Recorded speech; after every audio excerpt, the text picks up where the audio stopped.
Moltes gràcies a tothom per ser aquí.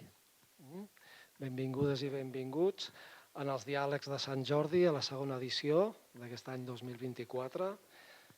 Avui tenim a la Lucía Ligmaer, al Rodrigo Fresan i a l'Anna Vallbona, que segur que faran un diàleg molt interessant. I us recordo que demà a la Jaume Fuster hi ha el Henry Marsh, que dialogarà amb l'Eva Piqué, i el divendres a la Roser Bernet i la Mar García Puig, que parlaran amb la Laura Sangrà.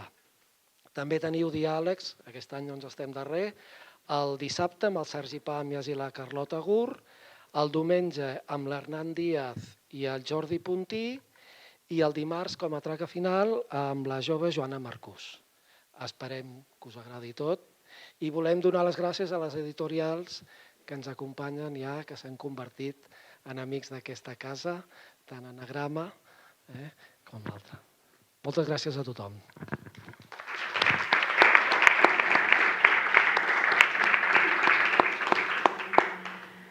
Bé, bona tarda i gràcies per haver vingut i per la invitació. Avui parlarem d'aquestes novel·les amb aquests autors que s'han girat volgudament per tenir aquest diàleg que serà una anada i tornada, em sembla que molt interessant. Rodrigo Fresan és autor de l'estilo de Los Elementos, d'una obra dilatada i sòlida, del tríptic, per exemple, La parte contada, que formen La parte inventada, La parte soñada, La parte recordada, i altres llibres com Vidas de Santos, Trabajos manuales, Esperanto, per dir-ne alguns. Lucía Ligmaer, avui parlarem amb ella de Casi nada que ponerte, que és un llibre que original és la seva primera novel·la, va aparèixer el 2016-17? 16. I ara n'ha sortit una edició revisada amb anagrama. És autora també de Cauterio, dels assajos ofendiditos sobre la criminalització de la protesta, o Jo també soy una chica lista, i codirigeix un podcast cultural que ara mateix ja diria que és una referència i que us convido a escoltar, si no ho heu fet, a Misa Calderón, que és De Forme Semanal. Hem quedat, només per captar una mica l'atenció, el típic recurs d'inici, hem quedat que aquest és un acte inèdit en el sentit que ells dos són escriptors d'origen argentí, dos escriptors que viuen o han viscut a Barcelona, però que mai havien coincidit en un acte plegats. Per tant, això és un fet inèdit. I també, abans de començar, ja han quedat que no tornaran a fer cap acte plegats. Per tant, sí, han tingut aquesta iniciativa. Per tant, sapigueu que a dia d'avui viureu una cosa única. Per tant, ja podeu començar a pensar, a partir del que expliquin, preguntes, aquell silenci del final, doncs res, perquè no tindreu una oportunitat igual, no? Clarament. Jo crec que ara ja no hauria de dir res més, però en fi, sí que diré més coses. Entrant en matèria, ells dos són autors de dues novel·les molt diferents, però diria que en els dos casos dues novel·les molt diferents que ens posaran sobre la taula temes que d'una manera o altra sí que tenen relació, la memòria, la relació amb el passat, amb com escriure sobre la realitat inversemblant, sobre personatges que treuen el cap en aquesta realitat, sobre la pròpia biografia, poc o molt, però deia que els dos tenen uns començaments, diria que particulars, en el sentit que d'una manera o altra aflora la idea de jo ara com m'ho faig per escriure això. Clarament la Lucía, amb Casi nada que ponerte, es planteja obertament aquesta pregunta, faré el recurs d'un avió. El Rodrigo Fresan, en el seu inici de l'estilo de Los Elementos, que també parlarem del títol i aquestes coses, però hi ha jo crec que és un començament repte, alerta al lector, aquí que et trobaràs, aquí les regles del joc són aquestes, i amb aquest inici això, et desvetllo i et poso a punt i tu decideixes una mica si t'hi atreveixes i entres. Però això us volia demanar per començar com havíeu volgut jugar vosaltres dos a aquests començaments. I que comenci qui vulgui. Ja, tu, sí. Bueno, com havíem volgut? Jugar a aquests començaments de sí. novel·la. I per clar, què començar sí. així, vaja. En el meu cas va ser un recurs de supervivencia. Voy a ir cambiando, ¿vale? Porque la novela está en castellano. Sí, sí. En un principio, claro, casi nada que ponerte iba a ser una crónica. Entonces yo me fui a Argentina con la intención de escribir una crónica sobre dos personas que en el libro se llaman Jorge y Simón, que existen, en el sentido de que yo pretendía en un principio hacer contar la historia real de dos personas dedicadas a la moda que tienen un éxito muy grande durante los años 70 y 80 y 90 en Argentina, en un país de una complicación económica y social muy grande en esas 3 décadas, y que después, justo en la época del Corralito, cierran su negocio por cuestiones personales y uno de los dos cuida al otro porque son pareja, ¿no? Entonces, esa era mi idea de yo iba a ir a narrar eso. Y entonces me documenté un montón, hice muchísima investigación social, económica, de moda, de historia, ¿no? Yo pretendía hacer una crónica periodística. Como mucho hacer la idea esta de la mosca en la pared, de la persona que va ahí y cuenta algo con cierta...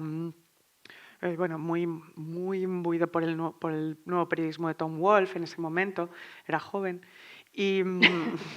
Rodolfo Walsh? No, Tom Wolfe. Tom Wolfe, Sí. Walsh, sí. no? No, solo María Elena Walsh. Però Vale, Rodolfo ok. No, ho dic perquè podria ser, però no, D'acord. en aquest cas no.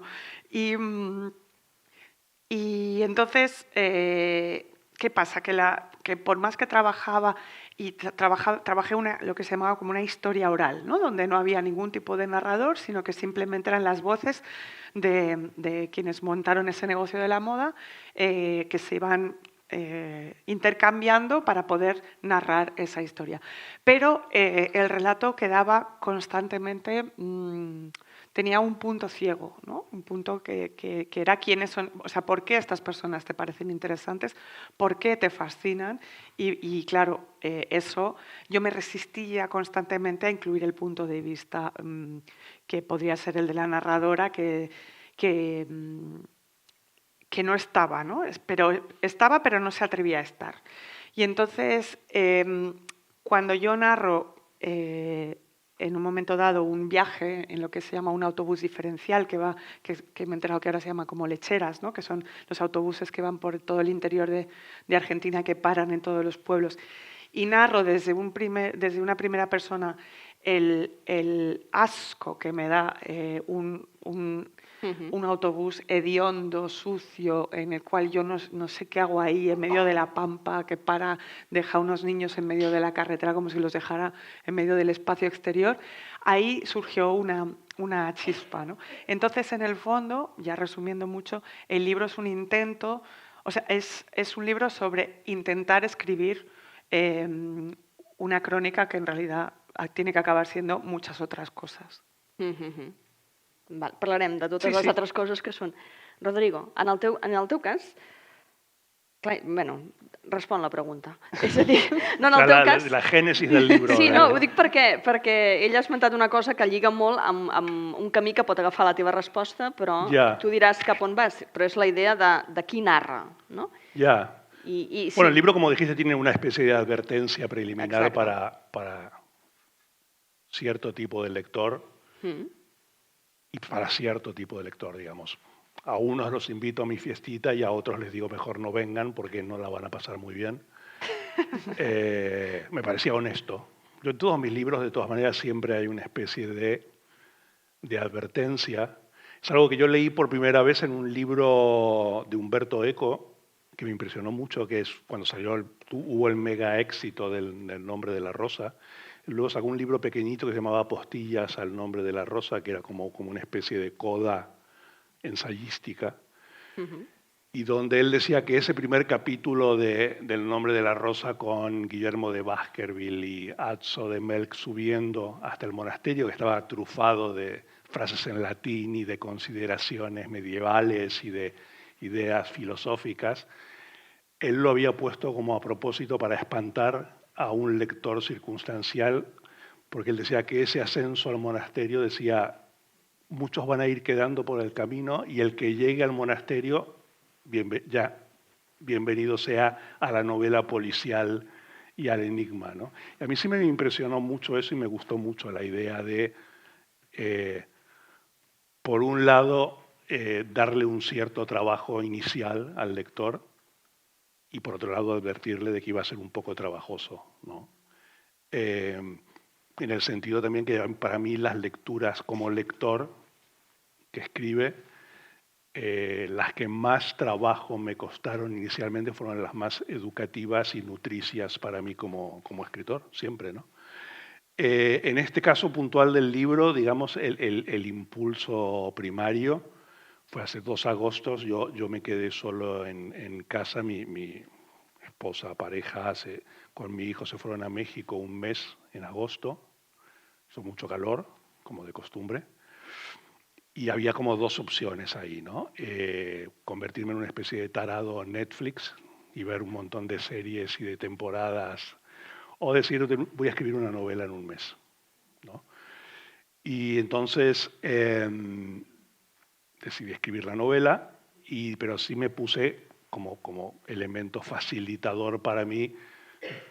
Todas mis novelas anteriores, Melville y las 3 partes, habían sido como muy documentadas y requerían de muchas lecturas. Y dije, bueno, voy a escribir un libro sobre una experiencia muy, muy personal, justamente para poder escribirlo en un mes y que no me cueste mucho trabajo y que es algo que a mí me sucedió realmente y que para los lectores del libro me dicen todos, no, el libro está genial, es muy gracioso, es muy divertido, pero hay algo que es completamente inverosímil y no me lo puedo creer y no hay manera de que eso sea cierto, que es que a ti, en un momento del libro, al personaje lo expulsan de un colegio y está 2 años fingiendo que va al colegio sin que sus padres se den cuenta.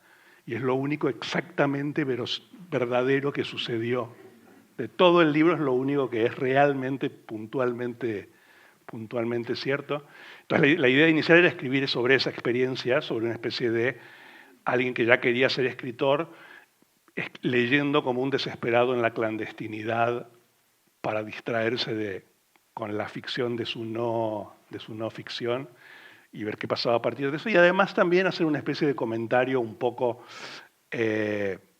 protestón y no necesariamente en contra de, pero sí quejándome un poco de la autoficción, ¿no? Yo decía, no voy a hacer autoficción, sino que voy a hacer camión ficción o tren ficción, ¿no? Algo como mucho más contundente a partir de eso. Entonces empecé a escribir eso y me di cuenta que faltaba el pasado de ese personaje, que era yo y no era yo, y también el futuro.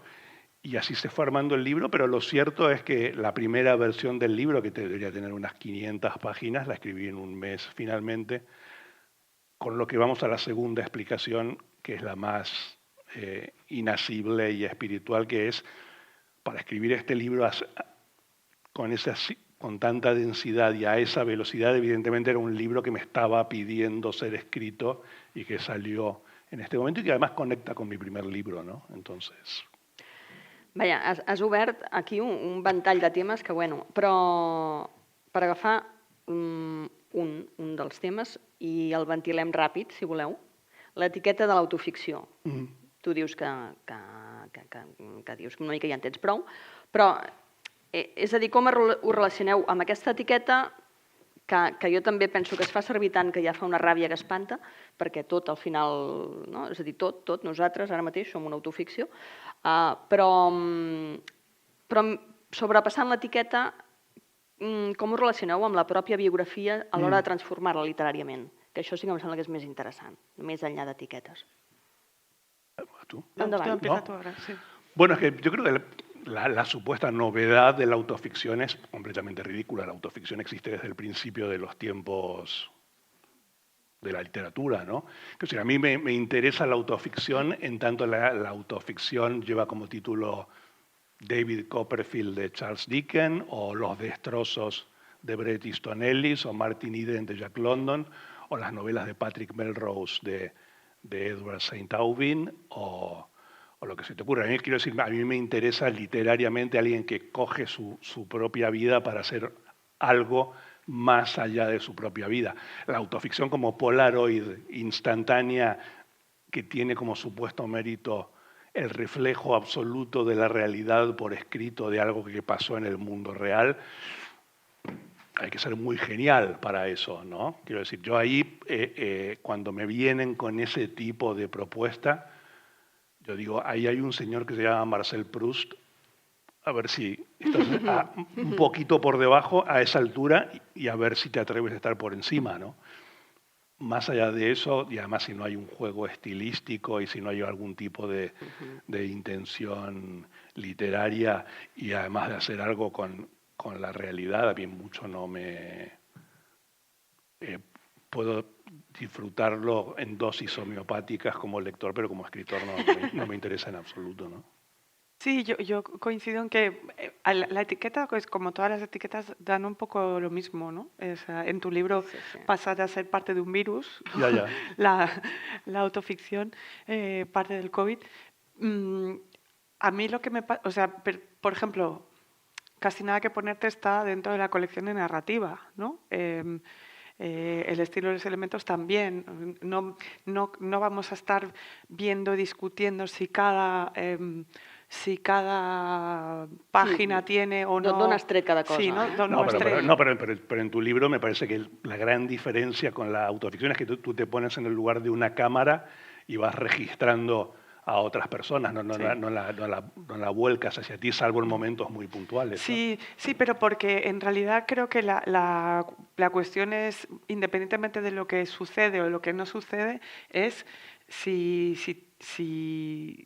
si lo transformas en algo, o sea, si lo conviertes en algo, no solo estilísticamente, sino si hay una búsqueda de algo más con respecto a los hechos, ¿no? El libro, por ejemplo, de Tomás Eloy Martínez, que aquí no se consigue, no sé por qué, Ficciones verdaderas, parte de la idea de que pilla todas las no ficciones en las que se basaron los grandísimos y grandísimas autores y autoras para hacer, por ejemplo, pues con una noticia de un periódico, bodas de sangre, ¿no? O con una crónica de una guerra, Macbeth. O sea, todo puede estar basado en hechos reales. Bueno, tanto Sangre Fría, Madame Bovary Claro. y Ana Karenina salen de tres de noticias de periódicos. Y Exacto. son los grandes monumentos de la novela realista o de la novela no ficción o como quieras llamarla, ¿no?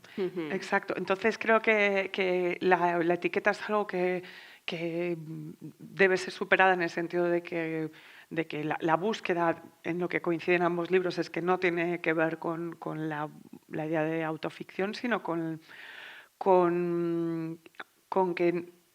qué voces explican qué y de qué manera. Y entonces ahí es donde yo creo que el texto levanta, ¿no? En el sentido de que hay una búsqueda de algo más que el hecho real, porque yo, por ejemplo, creo que nunca más voy a escribir sobre gente que exista, porque... ¿Per què? Porque es una responsabilidad enorme sobre gente que exista, que esté viva. He escrito sobre una señora del siglo XVII que no tiene, si tiene un disclaimer, pues ya nos veremos en otra vida, ¿sabes? Pero que el hecho de allí, creo que además es una responsabilidad con la cual jamás vas a poder cumplir. Es decir, porque lo que el otro quiere de ti, tú no se lo vas a poder dar, y porque la totalidad de lo que es, nunca lo vas a poder reflejar en una obra. En ese sentido, el libro de Janet Malcolm sobre el intento de una biografía de Silvia Plath me interesa por eso, ¿no? La mujer en silencio es quien quiera hacer esto, en realidad és un irresponsable o un cínico. No? Clar, és que jo diria que en els dos casos és molt interessant com el narrador, i ja veurem aquest narrador, si li hem de dir narrador, entrevistador, lector, però acordarem que el narrador o narradora problematitza, crec, la idea de la realitat. És a dir, tu has dit abans,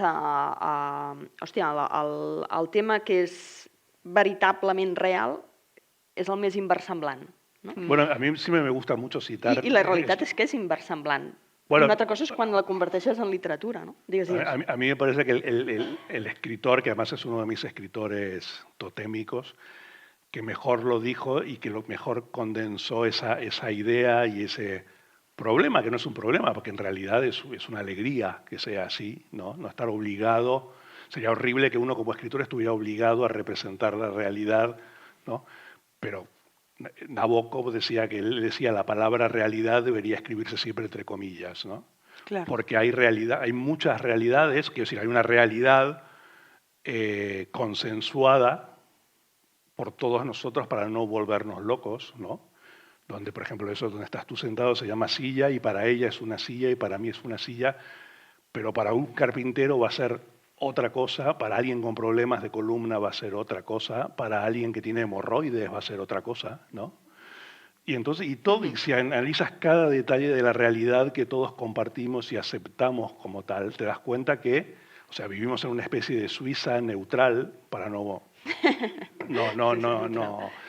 arrojarnos por un acantilado, pero que decir, la historia que cuenta Lucía en el libro es una cosa puntual para ella, pero va a ser una cosa muy diferente para cada uno de los lectores de esa historia.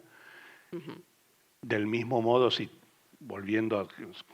nosotros tres cogemos el Don Quijote de la Mancha y lo empezamos a leer la misma edición al mismo tiempo, van a ser 3 libros completamente diferentes por más que sigamos palabra por palabra por palabra, ¿no?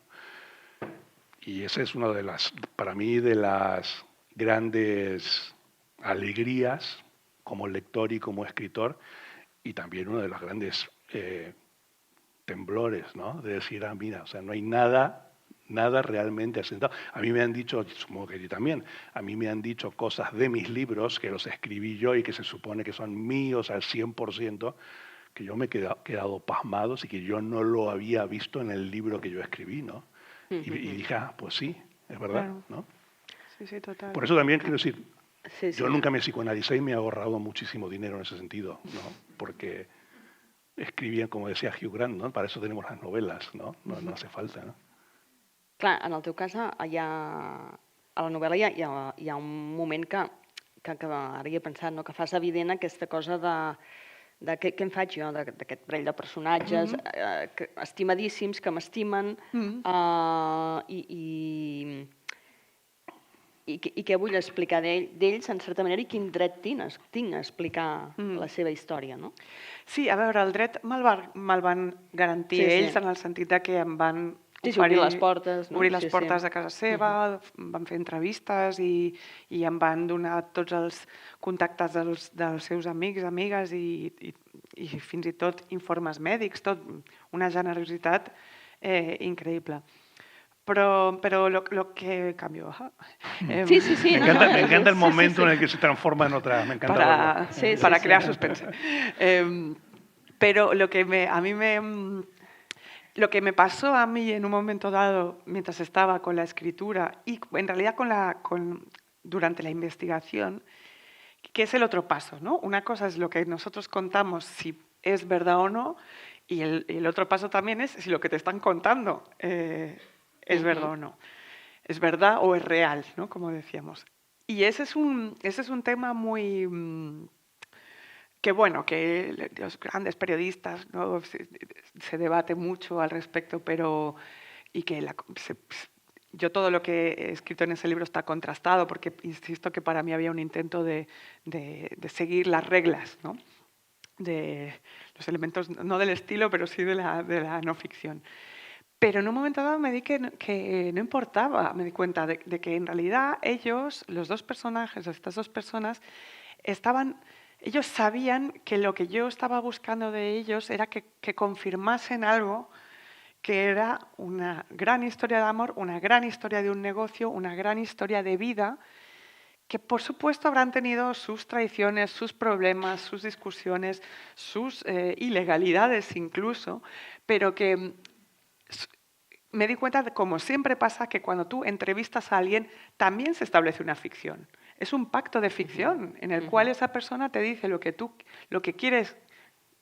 quiere decirte y tú aceptas que lo que te está diciendo es verdad. Y entonces ahí entra como el segundo juego del libro, ¿no? La idea de, bueno, que realmente me pasó, que un taxista me dijo, todos representamos nuestras propias vidas. Y yo pensé, ¿estoy loca? O sea, ¿soy paranoica? Este taxista sabe que yo estoy ahora escribiendo un libro sobre dos personas, ¿no? Entras como cuando estás escribiendo algo, siempre sientes que todos son senyales. Todos són senyales, no? Sí, sí, sí. I llavors entra l'altra qüestió existencial a l'hora d'escriure, ¿no? Que és no solo lo que contamos es verdad o no verdad, real o no, sino lo que te cuentan también es un pacto de la ficción. Clar, i aquí, és a dir, aquí dialogueu claríssimament entre el que transcriu el teu lector escriptor fantasma i les teves entrevistes. Però, i a més, abans has esmentat la Janet Malcolm, i aquí va també com en ell el dit, no? Amb aquesta idea de quan entrevistes algú, aquell algú per què vol que l'entrevistis o fins a quin punt, no? Yeah. Les gravacions, les entrevistes, les converses, són per donar una determinada versió de les coses. Però amb tot això, l'estil, perquè l'estil està sobrevolant aquí, és en un títol, però l'estil és en els dos llibres, quan la Lucía fa peces teatrals, l'estil, sisplau, Rodrigo, és en el teu antimanual, no? En certa manera. Yeah. És en aquest narrador-lector que no vol ser escriptor, però que en certa manera acaba sent escriptor, editor, transcriptor.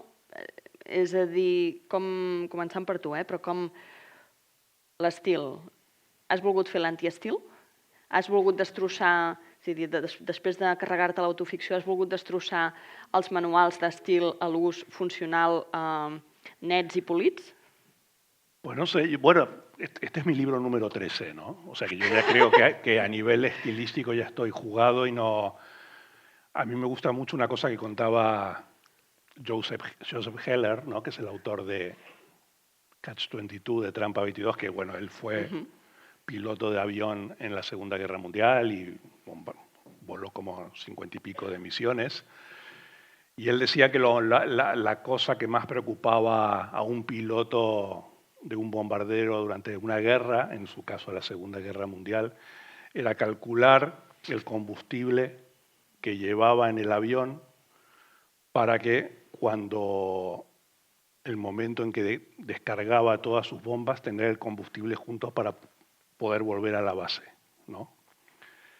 Y contaba que muchos pasaban de largo, o sea que ya no tenían el combustible para volver a la base y seguían, porque ya decían, no voy a volver, voy a quedar en territorio enemigo. Y contaba que después del final de la Segunda Guerra Mundial, muchos pilotos aparecían en Suecia viviendo y casados y con hijos, porque llegaron hasta allí, ¿no? Terminó la guerra y aterrizaron con el avión al otro lado de la guerra, digamos, ¿no? Y en ese sentido yo, pues, con 60 años y 13 libros, yo ya me siento un poco así, no tengo un lugar a donde volver ya. O sea, quiero decir, hay una preocupación inicial sobre qué idioma habla cada libro, pero ya son dialectos de un idioma que soy yo, ¿no? Y creo que no. A mí me encantaría poder escribir una novela decimonónica donde un capítulo terminara con alguien colgado de un acantilado y el capítulo siguiente empezara con alguien que lo rescata, ¿no? Ya, joder, me encanta leer eso, ¿no? Pero me doy cuenta que soy completamente incapaz. Y yo me di cuenta ya de eso y sentí un enorme alivio cuando leí como a los 12, 13 años, y está contado en el libro, creo, o en otro libro mío, porque se me mezclan ya. Cuando leí por primera vez Matadero 5 de Vonnegut, ¿no? Que dije, bueno, se puede escribir una novela de este modo, que era el modo en que yo sentía que pensaba, porque yo quería ser escritor y quería escribir novelas, y decía, pero yo no voy a poder nunca ser lo que más quiero ser en la vida, y dije, bueno, y lo mismo cuando vi 2001 o escuché a Day in the Life de los Beatles, ¿no? Pensé que se podía hacer de ese modo. Entonces dije, bueno, se puede hacer esto, ¿no? Tú también usas un poco, sí, tanto en Cauterio como en este libro, una cierta seducción por el espasmo, digamos, solo espasmódico, pero también creo que es algo muy argentino, me parece. También. ¿Pero el espasmo en qué sentido? No, en el sentido que también, ligándolo... Más fraccionado. Bueno, quiero decir, a diferencia de, por ejemplo, vamos a llevarlo al terreno de Latinoamérica, ¿no? todas las grandes novelas argentinas canónicas no son novelas en el sentido estricto que Rayuela, Dan Buenos Aires, Sobre Héroes y Tumbas, Respiración Artificial, todas las que se te ocurran, no son novelas... En el sentido lineal, digamos. No, siempre están como estalladas en relatos, muchas veces, porque tal vez nuestro escritor mayor, Borges, no solo nunca escribió una novela, sino que le asqueaba el género novela. Lo dijo que le parecía un género completamente imbécil, la novela, que lo que había que escribir era cuentos, ¿no?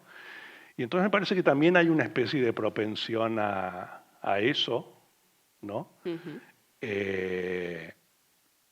Porque no nos queda otra. Me parece que también incluso es un signo, y eso también está en el libro de Lucía y en el mío, que la historia argentina, o sea, la realidad, entre comillas, argentina, siempre está llena de espasmos, quiero decir, y nunca es una realidad que hay 4 Maradonas diferentes, hay 3 Perón diferentes, hay 13 Eva Perón, o sea, incluso una cadáver, ¿no? O sea, cualquier... hay varios Che Guevaras, ¿no? O sea, cualquier figura importante de la historia argentina, que supuestamente serían las que deberían guiarnos, son todos psicópatas, básicamente. No lo digo como un insulto o como algo denostativo, pero quiero decir, no, son gente que son personalidades que no se han podido quedar quietas. Quiero decir, Franco fue siempre Franco. Me parece, ¿no? Sí, además, sí. Además de ser el único dictador europeo del siglo XX que murió en su cama, digamos. Sí, eso digamos que es bastante español también. Bueno, sí. pero Bueno. Pero quiero decir, español catalán, ¿eh? Pero quiero decir, Perón, hay varios Perón, hay varios, o sea, cualquier prohombre o promujer argentina son como mínimo trilogías. No hay. O sea, això em fas pensar Los personajes del libro de Lucía no están hechos de una pieza. Son modistas, pero no están cortados y confeccionados, para citar el corte en confección, de una manera que empiezan y terminan siendo las mismas personas, ¿no? Es que esto que dices me parece súper interesante porque hay algo que a mí me pasa lo mismo leyendo, que la tradición aquí es de la gran, ¿no? Siempre se busca la gran novela de Barcelona o la gran novela española o la gran novela latinoamericana incluso. Claro. Y generalmente hay una búsqueda del costumbrismo, ¿no? Una cosa de, pues, y también, por ejemplo, se ponen también de moda ciertas cosas de un personaje que de la infancia hasta los 50 años es de la misma manera o que tiene una... y que algunos son excelentes novelas, ¿no?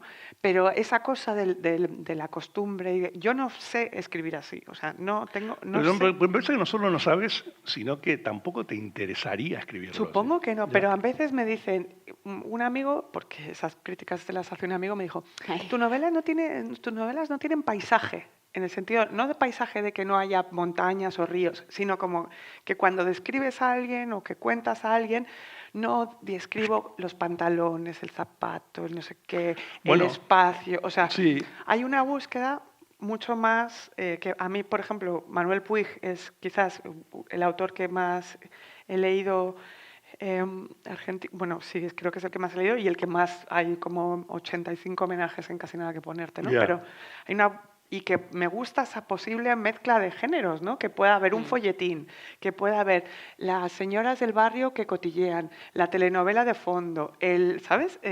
Porque la narrativa también es todas esas cosas. Sí. Que un escritor más tradicional te haría un western con eso y Manuel Puig te hace otra cosa. No, y además, te digo, volviendo, hay un ensayo, yo siempre lo cito, en público y por escrito, de Borges, que se llama El escritor argentino y la tradición, ¿no? Que es como, puede entenderse si quieres como las tablas de la ley, pero no unas tablas de la ley firmes e inescapables, sino completamente difusas, donde él termina diciendo, voy a parafrasear porque no me acuerdo exactamente, pero dice una cosa que a mí me parece genial. Borges al final dice, puesto que tenemos que resignarnos a la fatalidad de ser argentinos, nos queda el consuelo de que nuestro tema es el universo entero, ¿no? Y me parece muy cierto, ¿no? La idea, quiero decir, está bien eso, ¿no? La idea de que la nacionalidad o el lugar no te limiten y poder traer cosas Claro. de todos lados. Argentina es un país con vocación siempre muy, muy insular, por lo menos hasta una determinada época de mi juventud, hasta los 60, estaban convencidos que era un país europeo en el exilio, o sea, puesto al otro lado del océano por alguna especie de fenómeno telúrico, sísmico, Atlántida extraño, ¿no?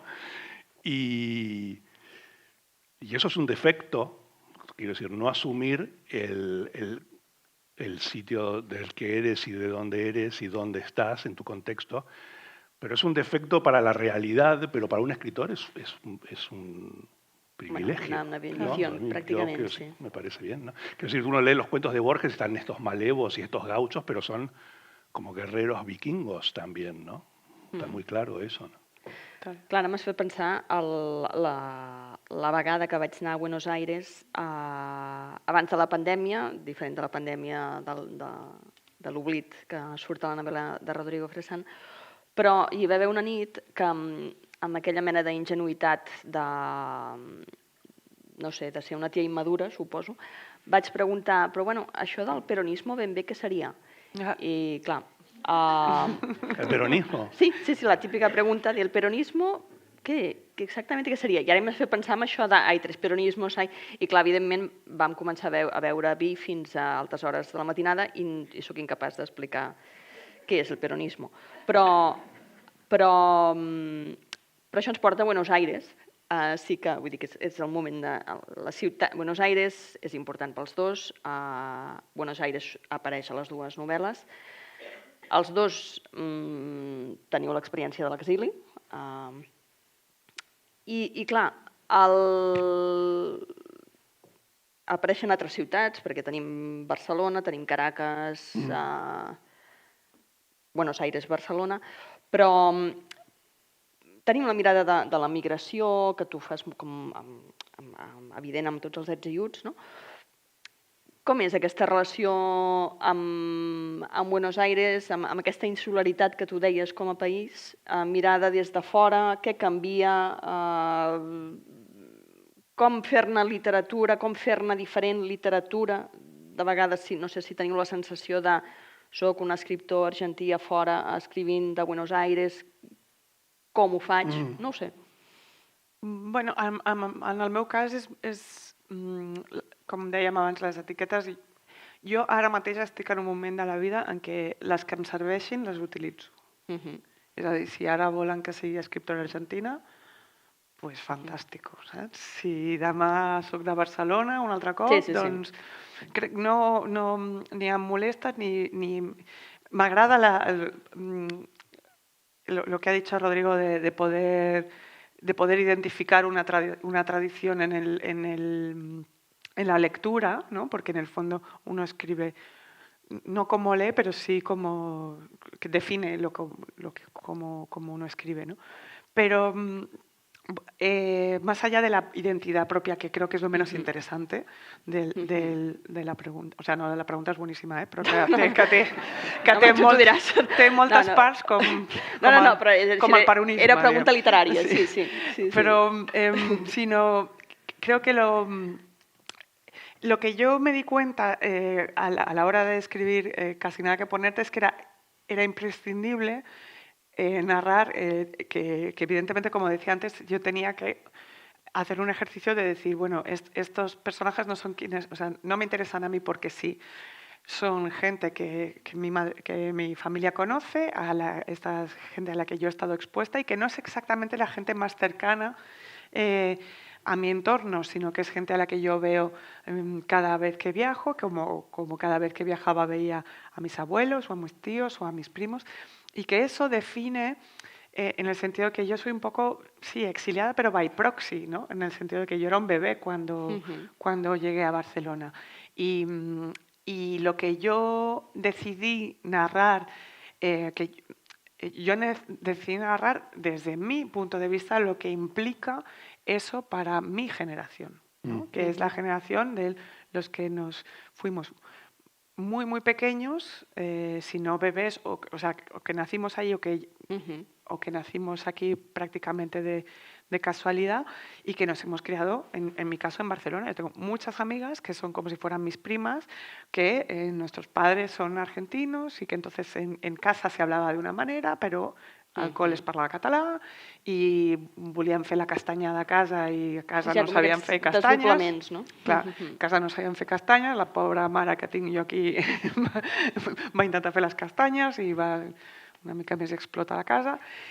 Però decideixo narrar-ho des d'un punt de vista, primer com un homenatge a la meva pròpia història familiar i a la de les meves amigues, i també a la idea esta de que ser hijo de migrante o hijo de exiliado, depende, eres como una isla en el Pacífico, una isla y también que tienes la cabeza metida en un Tupperware, porque constantemente estás adaptando.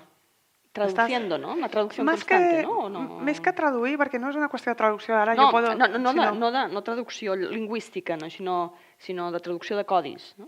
No sé, o incorporación de códigos incluso, ¿no? La posible triplica... O sea, yo ahora vivo en Madrid, soy madrileña, no ho sé, no ho crec, però potser sí. Para Madrid soy súper catalana, ¿no? Yeah. Ara vinc aquí i em diuen, hòstia, que madrileña estàs, ¿no? Vull dir, Sí. Pero sí que hay un intento me di cuenta porque encontré ciertos códigos que compartimos con mis amigas, que además quería mostrarlos porque me parecía que iba pasando el tiempo y que igual que Rodrigo cuenta cosas de lo que él llama hijos ¿no? De toda una generación que es un poco previa a mí, pero que es una generación puente, o sea, que es una generación muy especial la que Rodrigo cuenta de los padres de los hijos. La de una ruptura enorme de códigos, de culturas, de ruptura con sus padres. A veces la búsqueda de una normalidad sin saber qué es ser normal, ¿no? Que en el fondo también... Es otra palabra escribir entre comillas. Exactamente, ¿no? Y que tu libro está constantemente y que a mí me recordaba ciertas cosas que no las he vivido yo, pero sí han vivido gente cercana mía.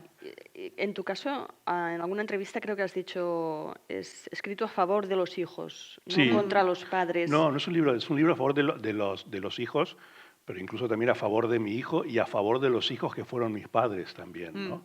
Que a mí me parece, como decía Lucía también, ¿no? Es una generación que desde el aquí y el ahora es muy fácil y muy tentador hacer un poco de sangre, si se quiere, pero también si lo ves un poco, tomas una cierta perspectiva, que yo puedo tomarla ahora, es una generación que rompió por completo con sus propios padres, incluso con las cosas muy buenas que había de sus propios padres, y que les cayó encima una losa tremenda a nivel sociocultural, histórico, geográfico, ideológico, espiritual, estético, que era la generación que venía a cambiar la historia de la humanidad y los Beatles y All You Need Is Love y todo iba a ser la utopía e Imagine y bla, bla, bla, bla, bla.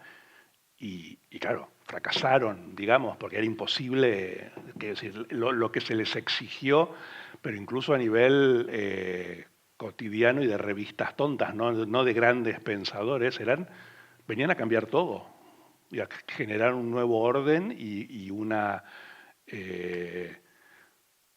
llegar a Oz y a Brigadoon y a Shangri-La y todos los territorios míticos. Debe haber sido durísimo, ¿no? Y los padres de mi generación, que ahora tienen 80 años y 85, 86 años, en muchos casos son como Peter Pan arrugados, ¿no? En el sentido de que quedaron muy, muy fijados en una especie de eterna juventud, en ese sentido, que a mí a veces, incluso yo tengo 60 años ya, me desconcierta sentirme más anciano que muchos de ellos, ¿no? Es un poco raro, pero nadie puede culparlos directamente de eso porque fue un mandato que se les dio desde las propagandas de televisión, quiero decir, ¿no? Y desde todos los libros que salían en ese momento, ¿no? La relació teva amb els pares, hi ha un moment que dius els pares valents, els pares... No? És la sensació de certa heroïcitat.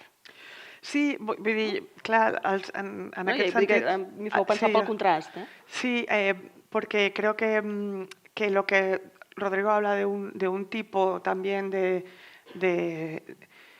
mundo muy hedonista que es previo a la generación de mis padres, al menos yo lo leo así, y también de que son contextos distintos, el ambiente muy porteño, muy artístico, con el ambiente universitario más politizado de otro espacio también no necesariamente porteño, ¿no? Mi familia es de Santa Fe y estudiaron en Rosario, que son otros mundos.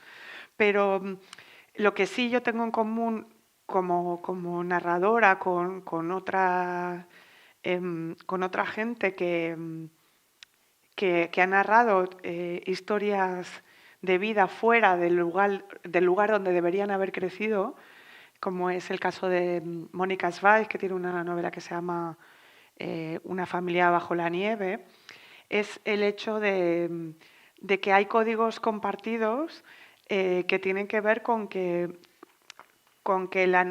en la narrativa de Rodrigo en este libro hay una cierta trazabilidad pese a la ruptura, que es la relación con los abuelos, ¿no? O sea, hay una relación, hay unos abuelos, hay un vínculo, hay unos años en Buenos Aires.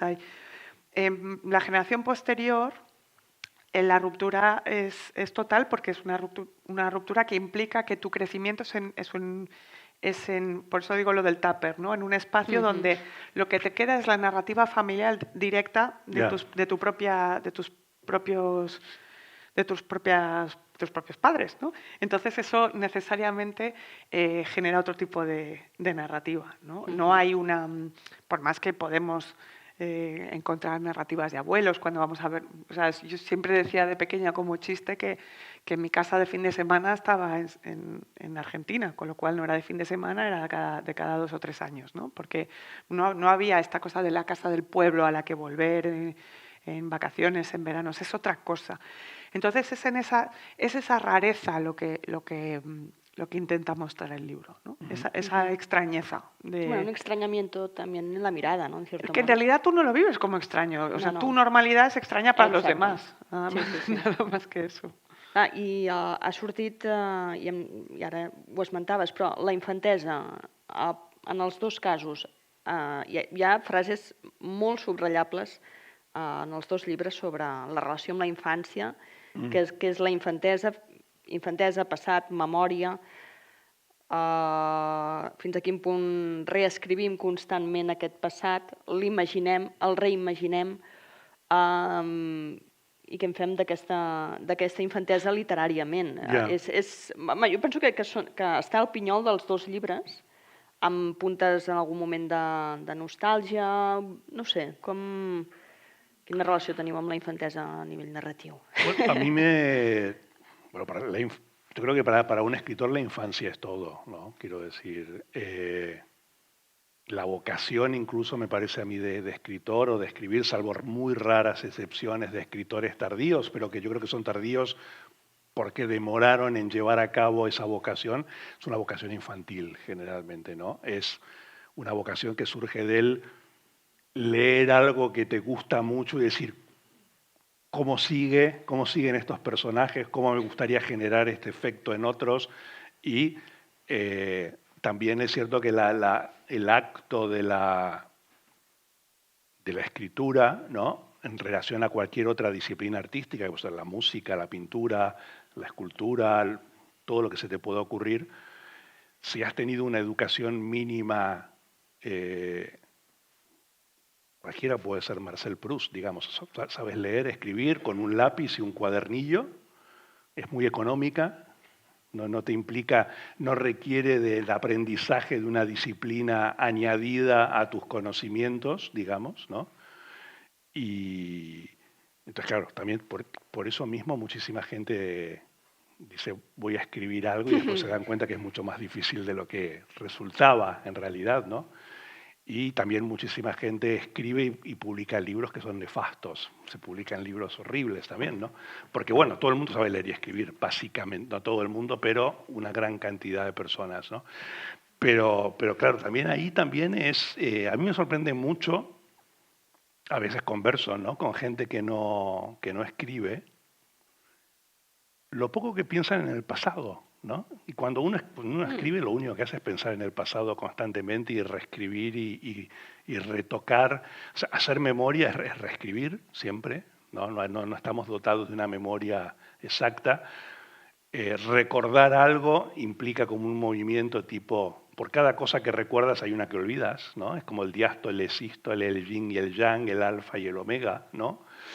Entonces también hay una especie de responsabilidad y de compromiso con uno mismo, y que yo también creo que también hay un estilo literario, un estilo de escritura que puede ser reconocible más o menos, pero hay un estilo más secreto y subliminal que es qué es lo que decidiste recordar para poner por escrito, ¿no? Que es un tipo de percepción y de análisis que uno, si es honesto, tiene que hacérsela consigo mismo, porque el resto de la gente no tiene esas herramientas, ni siquiera la persona que más y mejor te conoce, ¿no? Me parece que hay un poco de eso, ¿no? A diferencia de Lucía, yo me fui de Argentina con 11 años, o sea que tenía como un pasado infantil muy poderoso y muy establecido, y que es básicamente la primera parte del libro.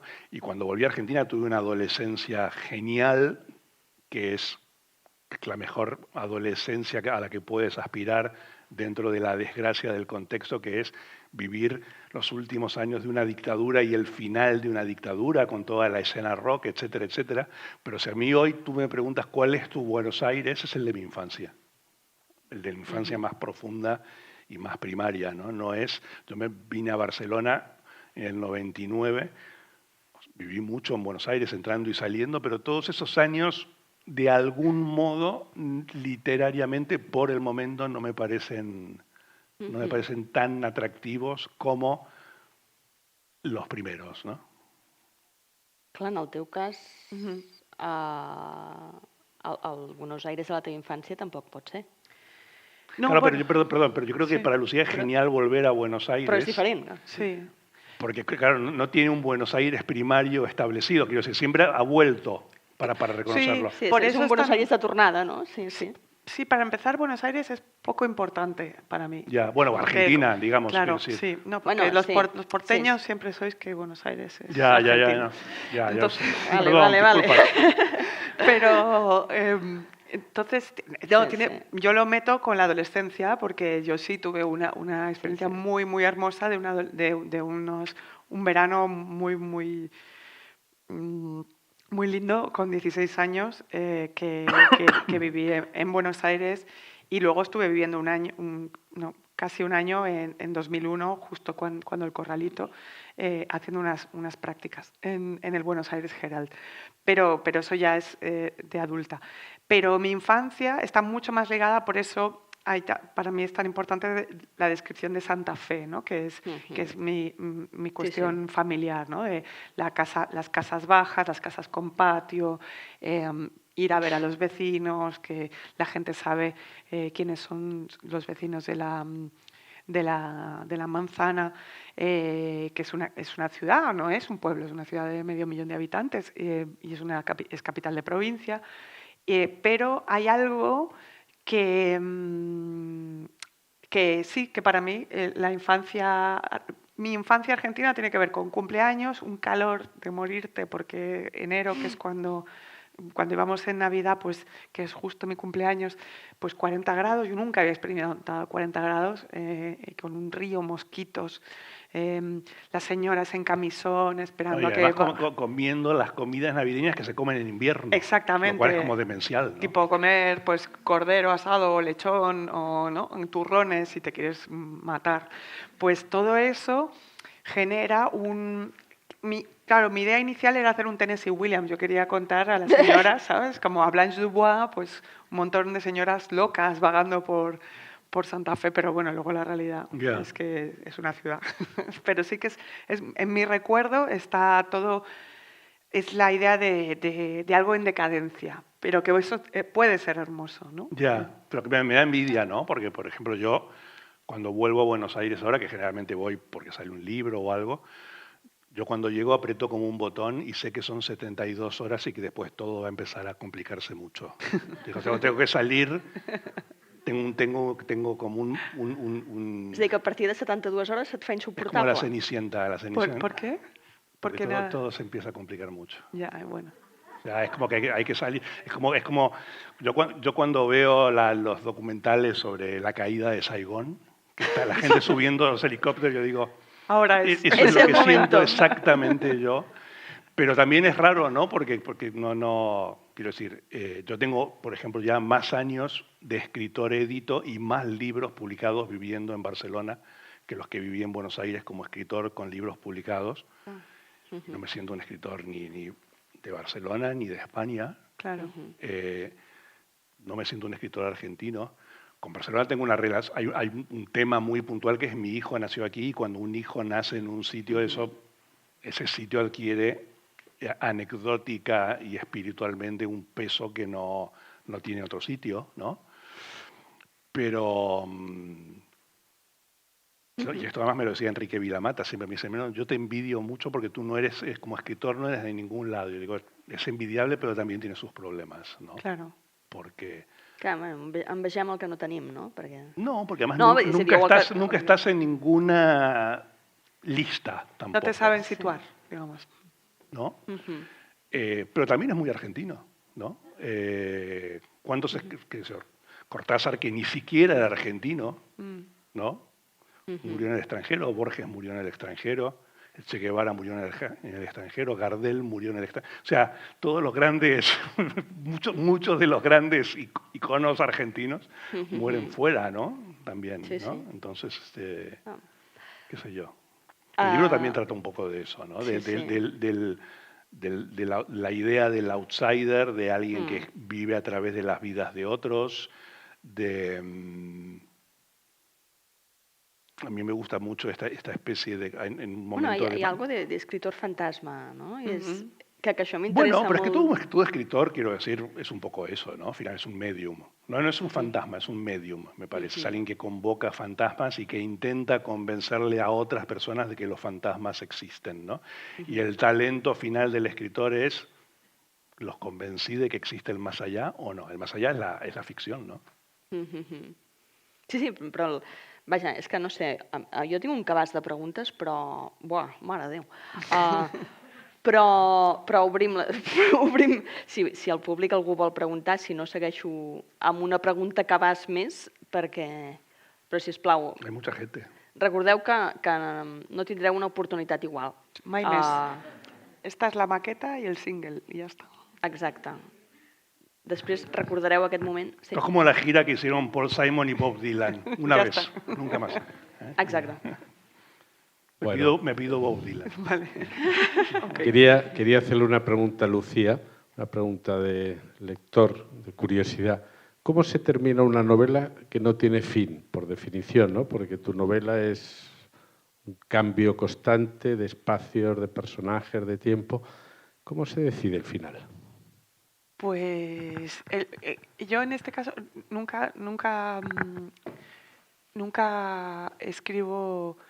Lo único que sé cuando escribo un libro es el final. No sé el principio, no sé nada, solo es el final.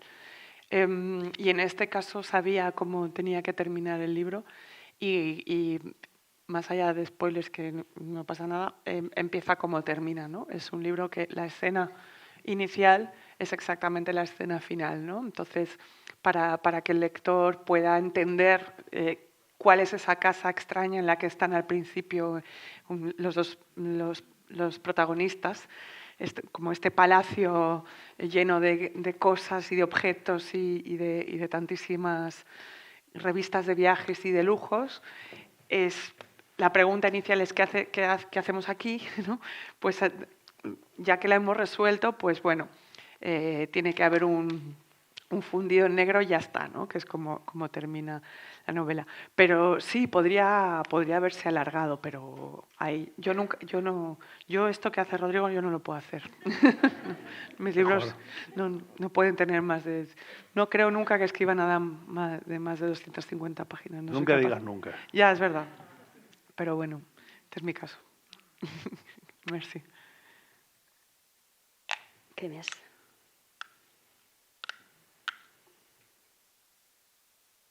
Ningú més? Jo sí que els... Sí, ah, allà ja, veu. d'acord.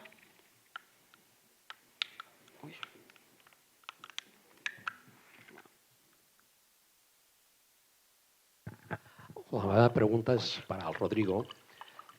Dilluns vaig estar a la xerrada del Cartarescu i un dels temes que surt a les seves novel·les és, no sé exactament, però penso que és un germà seu es va morir molt petit i és com si ell també ocupés la personalitat del seu germà.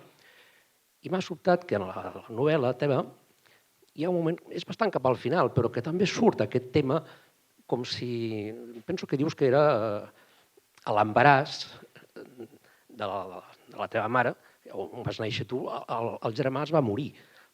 Pregunto, primer, és cert això o no és cert? Perquè, clar, a vegades pots molta ficció. Però em va semblar, mira, curiós aquesta coincidència de literats. I l'altra pregunta, passant al teu fill, voldria preguntar-te quina edat té, perquè, si no m'equivoco, la portada és d'ell. I a mi em sembla fantàstica. Per tant, felicita'l de part meva. Només això. Bueno, el Cartarescu también trabaja mucho con esto, ¿no? Con la idea de la memoria y de algo que la... Pero bueno, está en Proust también, ¿no? La famosa escena de la Magdalena y todo esto, ¿no? Quiero decir, cómo a partir de una cosa muy pequeña estalla todo, ¿no? Bueno, esa es la idea del Big Bang también, ¿no? O sea, no, es algo que trasciende a lo literario, ¿no? Lo que decía Lucía, para mí me es interesante esto de la idea del final, que era una cosa que a mí una vez que vino de viaje aquí, me dijo John Irving, que es un escritor que a mí me admiro mucho y que escribe novelas muy decimonónicas en un sentido, ¿no? Es como una especie del Dickens de la segunda mitad del siglo XX, ¿no? Que él me decía siempre, escribe la última línea de la novela, aunque no tengas la menor idea de lo que va a tratar la novela. Y yo digo, pues se puede hacer eso, sí, y yo lo hago siempre. Y generalmente, incluso antes de saber cómo se llama la novela y cuál va a ser la novela, llego ahí. Aquí també? Sí, sí, sí. Yo tenía esta escena de alguien mirando las galaxias diciendo que las conocía finalmente a todas por su nombre y eso después cobró una trascendencia a lo largo del libro, pero a partir de que tenía esa última frase. De otro modo yo jamás hubiera llegado a eso. Y lo de las portadas, sí, mi hijo ha hecho las portadas de mis últimos 5 libros.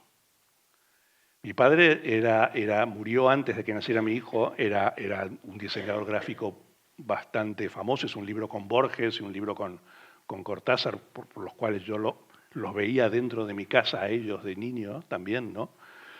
Y mi hijo nada le interesa menos que ser diseñador gráfico, pero evidentemente hay un gen ahí rebotando. O sea, todas las noches rezo para que no sea la reencarnación de mi padre, ¿no? Directamente, pero aparentemente no se parecen mucho. Pero mi hijo también, lo curioso es que no lee mis libros para hacer la portada. Lo único que me dice es, hizo las portadas de las 3 partes, la parte inventada, la parte recordada y la parte soñada, de Melville y de este. Y él me dice, cuéntame algún objeto que aparezca mucho en el libro. Entonces yo le digo, bueno, va a aparecer un lápiz esto, y entonces él dice, bueno, que sea el lápiz este, pero que escriba al revés. Entonces yo eso lo incorporo al libro luego. Y el caso más extremo de todo fue con los 3 muñequitos estos que aparecen en la parte inventada, la parte soñada y recordada, que es que yo estaba escribiendo el primer volumen de la trilogía esta, y tenía como 800 páginas de nada, de cosas como sueltas, ¿no? Y mi hijo entonces tenía 5 años y lo estaba llevando al liceo francés, estábamos esperando el autobús y había una papelería atrás y en el escaparate estaba el muñequito este que aparece en la portada, ¿acuerda? Entonces nos ponemos a ver y mi hijo me dice, ese tiene que aparecer en la portada de tu próximo libro, ¿no? Entonces yo dije, bueno, sí, tampoco quería como frustrarlo ni que se sintiera mal y dije, bueno, sí, qué buena idea, Daniel, jaja, juju. O sea, tenía como 5 años, entonces entramos, preguntamos el precio, lo compramos y cuando salimos me dice, pero también tendría que ser el protagonista de tu próximo libro. Yo digo, Daniel, no jodas. O sea, la portada podemos negociarlo, a ver cómo hacemos, pero el protagonista de un muñequito mecánico que acabamos de ver en un escaparate, yo teniendo 600 páginas de mi libro que no sabía cómo armarlas, ni a dónde iban, ni nada, dije, es un poco excesivo, ¿no? Entonces lo dejé en el colegio y volví a mi casa y prendí el ordenador y me enfrenté de vuelta a eso. Y estaba tan desesperado que dije, vamos a tratar de que sea el protagonista. Y lo metí en 3 o 4 partes y el libro se armó mágicamente en 48 horas, ¿no? Entonces, quiero decir, confío mucho en su opinió Home, ni està su bé, perquè consejo. trobo que aquí les combinacions de l'Ulipo ara mateix queden en calderilla al costat de... No, el Ulipo es una tontería, ¿no? No, vull dir... Esto es una, Això són eso autèntiques regles. gente grande diciendo vamos a hacer cosas raras. Pero, no, pero entonces quiero, sí, y la portada de este libro a mí me gustó mucho, además como quedó, y me dijo tienen que ser los 3 colores primarios, azul, rojo y esto y amarillo. Y además me gustó mucho porque es una portada que recuerda algo muy de mi adolescencia lectora, que es el diseño de las portadas de Daniel Gil para la colección de Alianza, el libro de bolsillo, en esa época que yo leí casi todo ahí por primera vez, ¿no? No solo a autores en inglés y en francés, sino a Borges y Cortázar con esas portadas magníficas de Daniel Gil, y entonces también hay un poco de eso, ¿no? Molt bé, més preguntes? Si no, mentre us ho penseu, sí que una última pregunta que sí que us volia fer a tu, mare, del llapis que ha sortit del llibre. És un llapis que juga amb aquesta idea del corregir. Tu, crec que, Rodrigo, amb tot l'humor, i que també és en els 2 llibres, i la punyeteria, t'inventes un lector que diu que no vol ser escriptor de cap manera, i suposo que això, que hi ha molt de joc en aquest sentit, però sí que us volia preguntar als 2 per la importància, la força que tenen aquests llibres o el que escriviu, en aquests llibres particularment també amb la Lucía, perquè n'ha fet una revisió, la idea de corregir, revisar, reescriure, i com aquest procés ha fet canviar els llibres, aquest procés entra en l'estil o la trama, l'estil també és la trama, no ho sé. Bueno, aquí está Albert Puig-Zoeta, que es una persona que sufre mucho, editor, Lourdes González también. Yo me la paso corrigiendo y me la paso añadiendo. De hecho, de este libro ya tengo 35 páginas más que no están en el libro, porque las escribí después de publicado el libro, que saldrá en alguna de las, bueno, saldrá entre las 3 traducciones que ya están contratadas, ¿no? Y cuando el libro luego muta al libro de bolsillo, Albert Puig-Zoeta otra vez, pobrecillo, aquí sufre, se intenta añadir lo que se puede, pero es que a mí me subleva a mí mucho la idea de terminar de escribir un libro, porque me subleva la idea de terminar de leer un libro. Para volver a Nabokov decía que la relectura era la verdadera lectura, que hay una primera lectura de un libro que está bien, que es muy interesante, pero que es nada más que el reconocimiento del terreno y que recién en la relectura, cuando tú ya no te desprendes de tonterías como qué va a pasar, cómo termina, etcétera, etcétera, ya puedes leer el libro como lo escribió el escritor, ¿no? Que no tiene esas preocupaciones, ¿no? Para mí es lo mismo con la escritura. A mí la idea de... me sorprende mucho la existencia de escritores, y algunos muy buenos, que no se sientan a escribir hasta que tienen hasta la última coma completamente segura de ellos y que terminan un libro y que no lo vuelven a abrir nunca en su vida y que consideran que es lo mejor a lo que pudieron haber llegado, pero de algún modo la perfección también, ¿no? Y a mí me parece que, quiero decir, mis libros también están muy llenos de gente que lee y de otros libros, o sea que cada cosa que yo leo después repercute sobre mi libro anterior y me parece que con los libros tuyos también pasa claramente eso, ¿no? Sí, sí, yo o sea, casi nada que ponerte.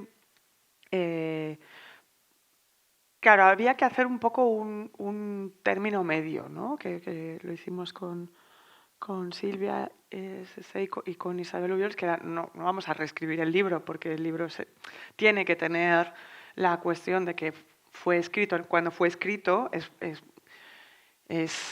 forma parte de un momento muy concreto de cuando yo, o sea, de quién era yo en ese momento.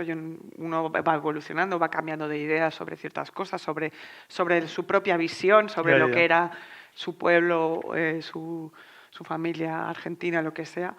Entonces, había que evitar esa tentación de reescribirlo, ¿no? Pero sí hubo un par de cosas importantes. Primero hubo una ordenación del libro diferente que clarificaba mucho más todo lo que pasaba en esas 200 páginas, ¿no? Hay como un primer acto, un segundo acto y un tercer acto, ¿no? Y dentro están las diferentes piezas que conforman, porque hay muchas voces. Está mi voz, pero está la voz, una casa que habla, hay una gran actriz modelo, una actriz de terror de serie B, hay un partido de fútbol, hay una obra de teatro, o sea, hay muchas cosas que pasan y que había que... Isabel Ubiols, por suerte, pudo ahí tener una visión periférica y decir, porque ella es muy quirúrgica, ¿no? Simplemente si hacemos esto, esto y esto, adquiere otra consistencia.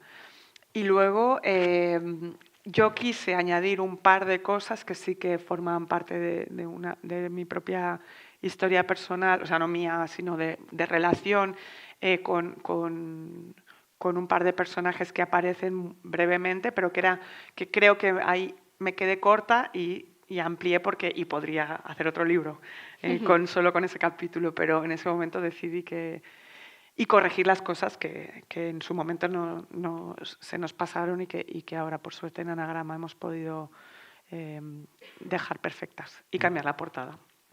¿Por qué no? Pero además, a mí lo que me interesa tanto del libro de Lucía como del mío, que a mí, por ejemplo, mucha gente me decía, muchos argentinos, lectores del libro de la primera parte, me decían, pero aquí hay muchos guiños que mucha gente que no sea argentina no la va a entender. Lectores venezolanos me decían, aquí hay muchas cosas que solo la pueden entender los venezolanos, y lectores de Barcelona me decían, aquí hay sola... Y volvemos a lo del principio, ¿no? La idea de la realidad entre comillas. A mí lo que me gusta de los libros en general y de estos dos libros en particular es que yo siempre parto de la base que todos deberían leerse como si fuera El Señor de los Anillos o Juego de Tronos. Total. O sea, como que fueran, creo que incluso está enunciado en el libro puntualmente, que, quiero decir, son mundos, ¿no? Pero si además si somos capaces de leer sobre el sudeste de Londres, ¿no? Con Zadie Smith, bueno, Northwest, ¿no? Sí, sí. ¿Por qué no vamos a poder leer sobre, por eso, sobre un barrio? Sí, pero yo lo llevo un poco incluso más lejos. Me gusta pensarlos como lugares imaginarios. Mitológicos. Realmente, Com escenaris i com mons a part. Sí, me parece que... Y además en ese sentido, tanto Buenos Aires como Caracas son ciudades bastante irreales, ¿no? En ese sentido. Pero es que estoy totalmente de acuerdo. En el fondo, creo que lo que tienen en común muchas cosas, pero lo que más tienen en común es esa mitología. O sea, yo creo que Santa Fe es un lugar que podría haberse inventado el realismo mágico. Lo hablamos en mi casa, de si un día sale una vaca volando en Santa Fe, yo digo, mira, es normal. ¿Sabes? Como tiene todo el sentido. ¿Por qué no? Ja. Home, i fins i tot és a dir, llocs menys reconeixibles que apareixen en els dos llibres agafen aquesta pàtina, crec jo, d'això, passen a ser escrits, passen a ser una ficció, en certa manera. Ho dic no, pero además muchas de campo cosas sagrado, de... ¿no?